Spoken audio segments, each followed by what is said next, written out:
Knowledge 3.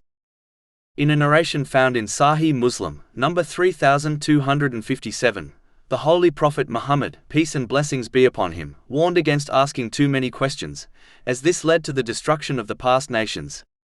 Muslims should instead do what they have been commanded, according to their capacity, and refrain from what they have been prohibited from.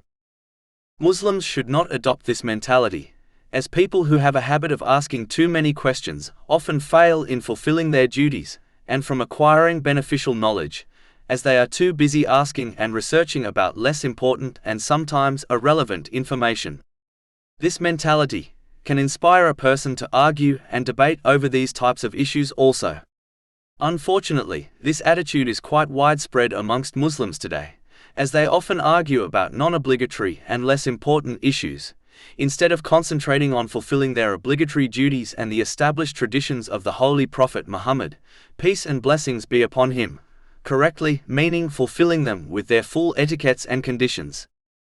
A Muslim should instead research and query about topics which are relevant and important to understand for both worldly and religious matters. Otherwise they will follow in the footsteps of the people mentioned in this narration and only make their own lives more difficult. In respect to one's faith, relevance is determined by deciding whether learning something will increase their sincere obedience to Allah, the Exalted.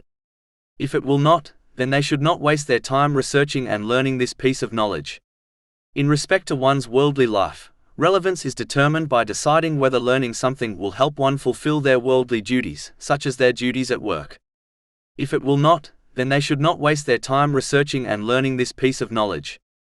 Finally, one must ensure they avoid the mentality mentioned in the main narration, especially when they study Islamic teachings, as one can easily turn what should be a means of sincerely obeying Allah, the Exalted, in every aspect of one's life, to an academic study on Islam which has no practical effects on their life and behavior.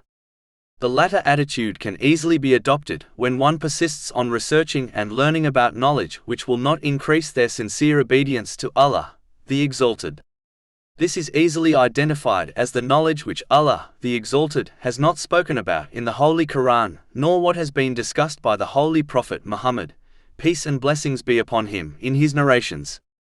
All religious knowledge not discussed in these two sources of guidance is irrelevant, and therefore not needed to guide one to peace and success in both worlds. If it was needed, it would have been discussed in these two sources of guidance. Therefore, any religious knowledge rooted in the two sources of guidance is relevant and must be researched and acted on. All other religious knowledge should be avoided.